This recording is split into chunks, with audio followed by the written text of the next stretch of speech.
Pour quel crime M. Ntaganda a-t-il été condamné? Le 8 juillet 2019, la Chambre de première instance 6 de la Cour pénale internationale a déclaré Bosco Ntaganda coupable au-delà de tout doute raisonnable de 18 chefs de crimes de guerre et de crimes contre l'humanité commis en Ituri, en République démocratique du Congo, en 2002-2003. Le 7 novembre 2019, il a été condamné à une peine totale de 30 ans d'emprisonnement. M. Ntaganda et le procureur ont fait appel du verdict et M. Ntaganda a fait appel du jugement sur la peine. Des arrêts concernant ces appels seront rendus en temps voulu. La Chambre de première instance 6 a constaté qu'un conflit armé non international a eu lieu en Ituri, district de la RDC, du 6 août 2002 au plus tard au 31 décembre 2003 ou vers ces dates, entre l'Union des patriotes congolais et son aile militaire, les forces patriotiques pour la libération du Congo, et à tout moment au moins une partie adverse. La Chambre a également conclu qu'une attaque généralisée et systématique contre la population civile avait été menée par la UPC-FPLC entre août 2002 et mai 2003.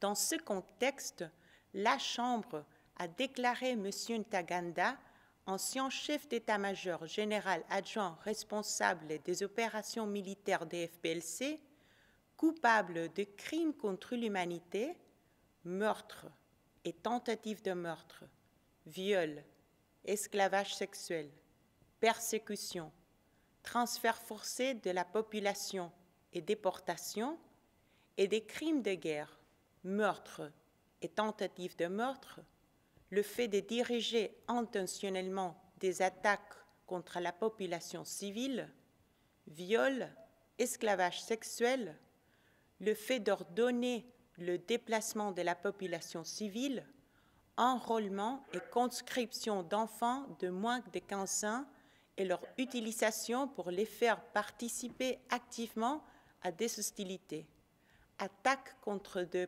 biens protégés et destruction des biens appartenant à l'adversaire. Qu'ont décidé les juges de la CPI concernant les réparations aux victimes dans l'affaire Ntaganda? La Chambre a rendu une ordonnance de réparation collective avec des éléments individualisés à l'encontre de M. Ntaganda, à mettre en œuvre par le Fonds au profit des victimes. La Chambre a rappelé la large portée de l'affaire et le grand nombre potentiel de victimes éligibles à recevoir des réparations. À la lumière des circonstances de cette affaire, en gardant à l'esprit les droits de la personne condamnée et en adoptant une approche conservatrice, la Chambre a fixé le montant total des réparations dont M. Ntaganda est responsable à 30 millions US dollars. Quels types et modalités de réparation seront accordées aux victimes et pourquoi? La Chambre a décidé d'accorder des réparations collectives avec des éléments individualisés, considérant qu'il s'agissait du type de réparation le plus approprié dans cette affaire, car elles peuvent offrir une approche plus holistique pour remédier le préjudice multiforme subi par le grand nombre de victimes éligibles à recevoir des réparations. La décision a été prise à la lumière de la portée de l'affaire, du nombre potentiellement élevé de victimes éligibles non identifiées et de l'étendue du préjudice subi par les victimes. La Chambre est parvenue à cette décision après avoir reçu les observations des parties et des divers participants à la procédure, des représentants légaux des victimes, du Fonds au profit des victimes, d'experts et du greffe de la CPI. Elle a notamment tenu compte du souhait des victimes de ne pas bénéficier d'une forme de commémoration ou d'autres types de réparations symboliques, au moins que celles-ci ne servent à des fins pratiques, mais plutôt de recevoir des réparations visant à soutenir des moyens de subsistance et un bien-être durable et à long terme, plutôt que de répondre simplement à leurs besoins à court terme. Les modalités de réparation peuvent inclure des mesures de restitution, de compensation, de réhabilitation et de satisfaction qui peuvent incorporer, le cas échéant, une valeur symbolique, préventive ou transformatrice. Les réparations doivent être conçues en tenant compte d'un certain nombre de principes, y compris, entre autres, une approche de réparation sensible au genre et inclusive à son égard, en tenant dûment compte et en répondant aux besoins spécifiques de tous les individus, sans discrimination fondée sur le sexe ou l'identité de genre, et pour garantir les réparations et un effet transformateur ou de rectification pour faire face à l'exclusion sociale. En outre, les réparations aux victimes et aux communautés affectées ne devraient pas conduire à une victimisation supplémentaire ou secondaire, ne devraient pas créer ou exacerber les problèmes de sécurité ou les tensions entre les communautés. Et les victimes ne devraient pas être mises en danger ou stigmatisées en conséquence. Qui mettra en œuvre ces réparations et quand? Puisque la personne condamnée n'a pas les moyens financiers de le faire, l'ordonnance à l'encontre de M. Ntaganda doit être mise en œuvre par l'intermédiaire du Fonds au profit des victimes. La Chambre a ordonné au Fonds de concevoir un plan de mise en œuvre sur la base des modalités de réparation identifiées en consultation avec les victimes. La Chambre a fixé le délai pour que le Fonds au profit des victimes soumette son projet de plan général de mise en œuvre avant le 8 septembre 2021, au plus tard, et un plan d'urgence pour les victimes prioritaires avant le 8 juin 2021, au plus tard. Qui pourra bénéficier des réparations?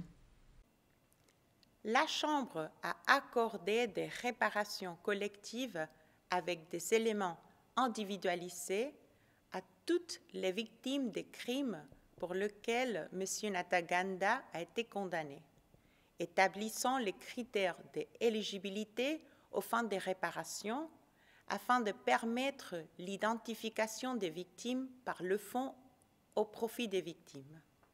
La Chambre a souligné que l'éligibilité est déterminée par la portée territoriale, temporelle et thématique des crimes pour lesquels M. Ntaganda a été condamné, y compris les victimes d'attaques, les victimes de crimes contre les enfants soldats, les victimes de viols, d'esclavage sexuel et les enfants nés du viol et de l'esclavage sexuel.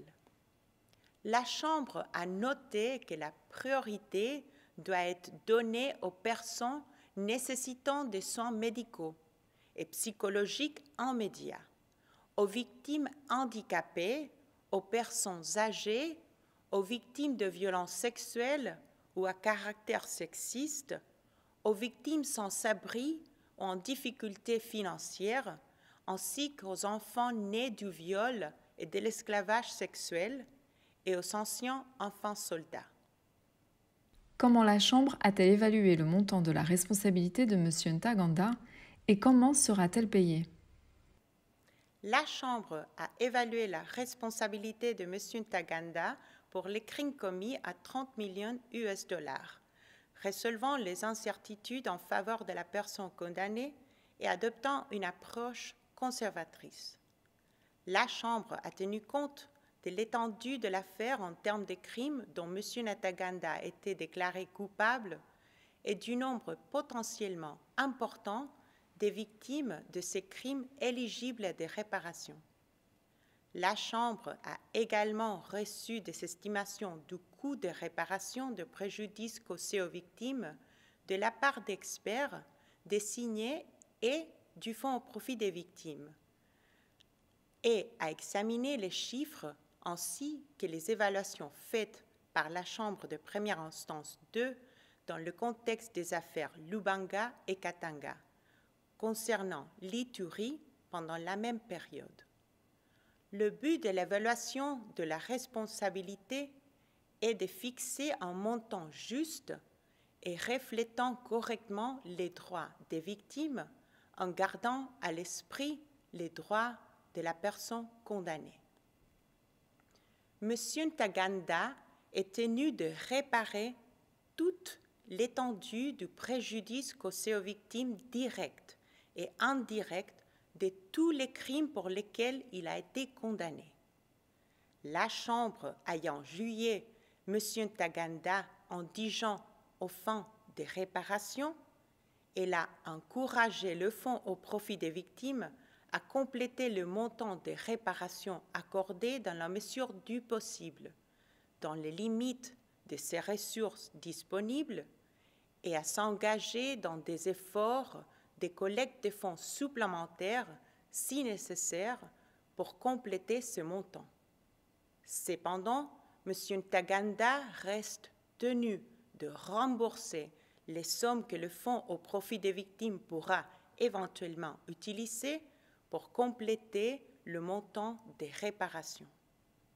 La Cour continuera à rechercher si M. Ntaganda possède des actifs non découverts et à surveiller sa situation financière. Cette décision est-elle définitive? Non. La défense et les représentants... Non. La défense et les représentants légaux des victimes peuvent faire appel de cette décision. De plus, le verdict et la peine prononcée contre M. Ntaganda font actuellement l'objet d'appel. Si la Chambre d'appel annulait la condamnation, la procédure de réparation devait être arrêtée. Quel est l'impact de cette décision sur les réparations dans l'affaire Lubanga? Concernant la responsabilité partagée de M. Ntaganda et de ses coauteurs dans les crimes, y compris M. Thomas Lubanga, la Chambre les considère tous conjointement et solidairement responsables de réparer toute l'étendue du préjudice causé aux victimes. La Chambre de première instance 6 a également mis en évidence un principe régissant les réparations, à savoir pas de surcompensation. Les réparations ne peuvent ni enrichir ni appauvrir la victime, mais réparer de manière adéquate le préjudice causé dans la mesure du possible. La Chambre a jugé raisonnable d'adopter, aux fins des réparations dans cette affaire, les programmes de réparation ordonnés par la Chambre de première instance 2 dans l'affaire Lubanga pour les anciens enfants soldats considérés victimes dans les deux affaires à la fois. La Chambre a pris note de l'argument du Fonds au profit des victimes, selon lequel le programme de réparation dans l'affaire Lubanga constitue une réparation à visée collective visant à réparer de façon globale le préjudice subi par toutes les victimes directes et indirectes de cette affaire. En conséquence, ces programmes doivent être interprétés comme réparant les préjudices des victimes dans les deux affaires à la fois, au nom de M. Lubanga et de M. Ntaganda. Mais cela ne diminue en rien la responsabilité de M. Ntaganda. Au contraire, M. Lubanga et M. Ntaganda sont conjointement et solidairement responsables de réparer intégralement le préjudice subi par les individus qualifiés de victimes dans les deux affaires, à la fois, et tous deux restent tenus de rembourser les sommes que le Fonds au profit des victimes peut éventuellement utiliser pour compléter le montant des réparations en faveur des victimes communes. Concernant le préjudice supplémentaire subi par les victimes de viols et d'esclavage sexuel au sein de l'UPC-FPLC et les victimes de leur recrutement au-delà de la portée temporelle de l'affaire Lubanga, pour lesquelles M. Ntaganda est seul responsable, des mesures de réparation supplémentaires devraient être mises en œuvre.